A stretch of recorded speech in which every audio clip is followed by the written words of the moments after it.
and you're watching the SLO Video Magazine Show.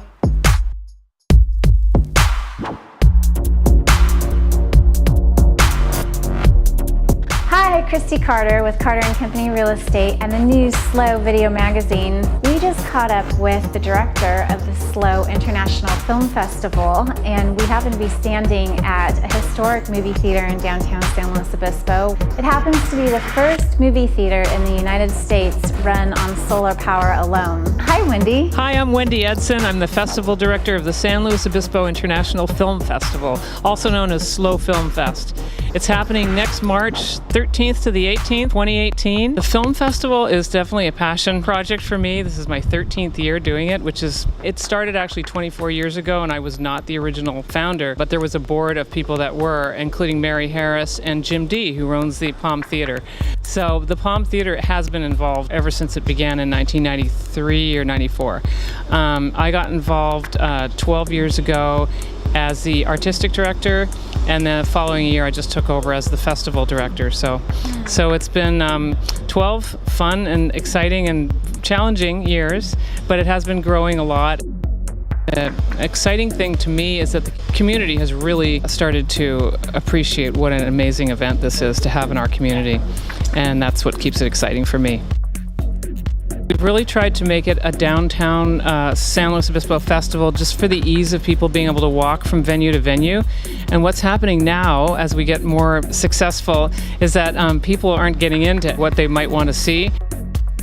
So we have staggered screenings, and we have several different theaters. So if they can't get into something at the Palm Theater they wanted to see, they can run off to the downtown cinemas, which is only 2 blocks away, or they can go over to the Fremont. Last year we used the Mission Cinemas. So we may also have some smaller venues. So we are all over downtown. We also do some venues in Paso Robles. We have the Park Cinemas there. And usually in South County we have something. I'm not sure what it's going to be this year. We may be doing something at Hearst Castle. Not sure about that. So we're still in the planning stages, and a lot happens only within the last couple of months before the festival. So if you ask me right now, who are you honoring or what are the movies, I actually can't tell you. We'll probably have at least 1,000 movies submitted, so we're watching those right now. I have 70 people on the screening committee watching those movies. We eliminate them as we go. Good ones rise to the top. The not so good ones just don't make it. The judging process may not be the same at our festival as it is at many others, but the way we do it is that we have people from the community involved as screeners at this stage. So they are our first level of judges. It's all done online. We have 2 websites that filmmakers submit to. What they'll do is they'll submit their film, and then they can submit it to 1,000 festivals if they want. It's a very sort of streamlined process. And our screeners are all over the county. Some are even out of town, and they're all ages. What they do is they watch the movie, they evaluate it right away using an online evaluation form. I have access to everything that they're saying and all their marks and stuff. Slowly I go through and just, get rid of movies that I just know aren't going to make it. And also because we're in San Luis Obispo, so we're not in New York City, we're not in San Francisco even. We have things that we're looking for and movies that we know will bring in people, things that people are interested in. People love movies about horses here. Yes.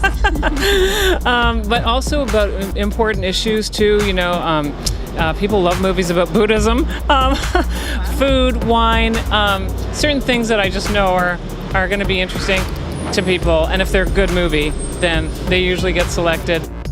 Yeah, there are certain topics that I know are going to sell well. Sports usually do well, especially surfing. Surf Night is our biggest event of the festival, actually. So, and then people love celebrities. So we're trying right now to figure out who's going to be invited.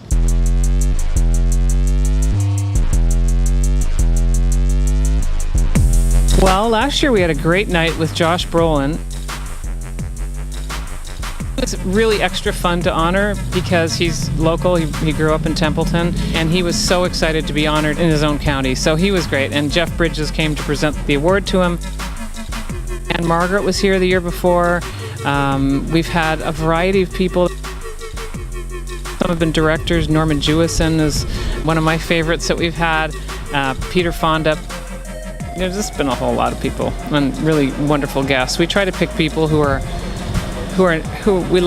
we feel are worthy of the honor, not only because of their long careers, but also because they're just cool people doing good things besides just in their film careers. We've really been striving to promote the festival outside the county and bring in visitors so that we can fill up hotels, have them shop and eat at restaurants, and we've been really lucky to be able to participate with the local tourism organizations, and also the city of San Luis Obispo sponsors us. So we are at about, I'd say, 30% out-of-towners right now and 70% locals. I say like locals being SLO County generally. The thing that I'm excited about is that our SLO County attendance has steadily been rising a lot. When I first started with the festival in 2006, there were a lot of people, including my friends, who said, "Oh, we have a film festival?" And, everybody's busy and doing their own thing. I think now, and there still are going to be those people, but I think there are fewer of them, and I think that we're getting to the stage where influential people, I guess, are coming and seeing the festival and telling their friends about it, and I think we're just sort of, we're starting to get to that next level. What's increasing our attendance is really a combination of a lot of things. Word of mouth is extremely important.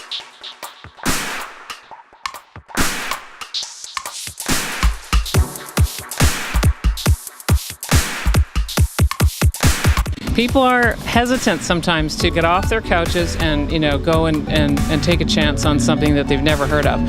If they're hearing that from their neighbor, that it was an incredible experience and something that they should just get a pass and come and see more than one movie and then go to the tent and have some wine and meet celebrities, I think that's the kind of thing that's really helping.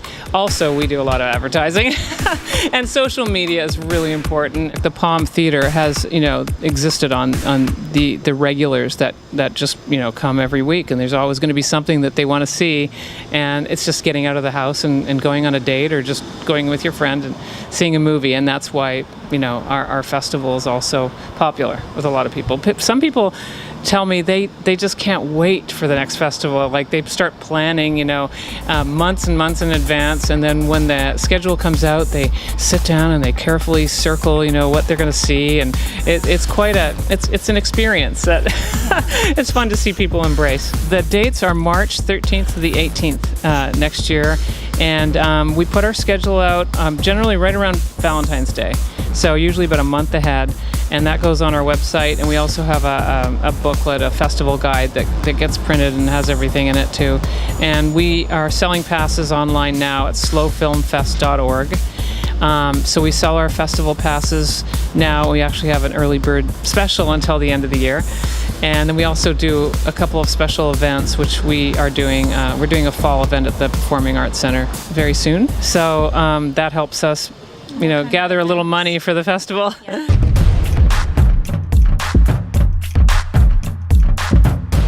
This year we're doing something we actually did 10 years ago at the Performing Arts Center. Back then, the Forbes pipe organ was brand new, and it's just an incredible organ. And so we did Phantom of the Opera, the silent film, and with the live organ accompaniment. And we're going to do that again, and because we actually sold out the pack, 1,250 seats for a silent movie.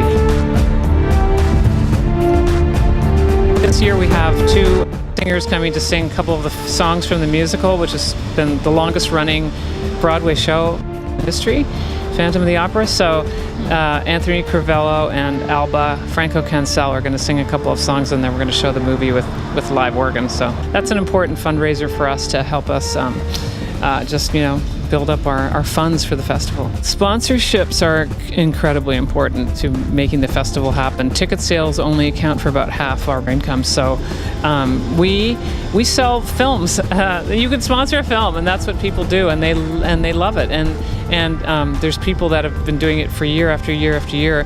And what we do is they pledge sponsorship now. And then in February, when we know what all the movies are, we have all the trailers put together, and we have a little party for the sponsors. And we show them the trailers of the upcoming movies, and they choose which movie they want to sponsor. So it's a nice way to have them feel more involved and also pick a movie that they feel passionate about. So we have 3 different competitions. One is the George Sidney Independent Film Competition, and that is open to filmmakers worldwide. And we're getting some pretty amazing films now. It's growing. When I started, I think we had 200 films submitted, maybe 150. It wasn't a lot. Now we're over 1,000, so it's exciting. And then we have the Central Coast competition, and that's open to filmmakers who are in Monterey, Santa Barbara, and San Luis Obispo counties. It's all on our website, and they generally submit through a couple of different websites. And then the other one is the Filmmakers of Tomorrow Showcase, and that's elementary school up through high school filmmakers all over the world. We do have special prizes for local filmmakers, but we do get films from all over. And we've actually had kids come from Australia. Many of them have traveled across the country to be here. A few others have come from outside the country, which is like pretty amazing for a 3-minute movie. Well, the movies have to be under 10, but for them, I mean, how great is it to have an audience and have your movie on a big screen and potentially get an award? About 100 filmmakers at least coming every year. So what happens is filmmakers will get in touch with us when they get distribution for their film or something special or a special award or whatever, and then we just publicize that because we're proud of them. And then often they will submit another film in the future. So it is really fun to see the kids category. One of them was just emailing us the other day. He was in Australia, I think. And he said, I won an award 2 years ago. I have another film. I'm in college now. And now I've submitted it to the adult category. And yeah, it's really exciting to be sort of part of their development in that way. So.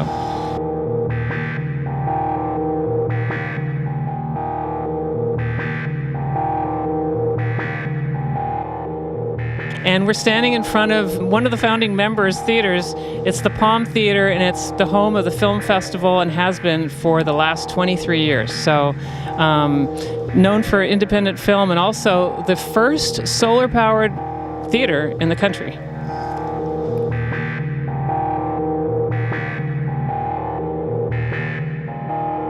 Wendy, we truly appreciate all that you do for our community.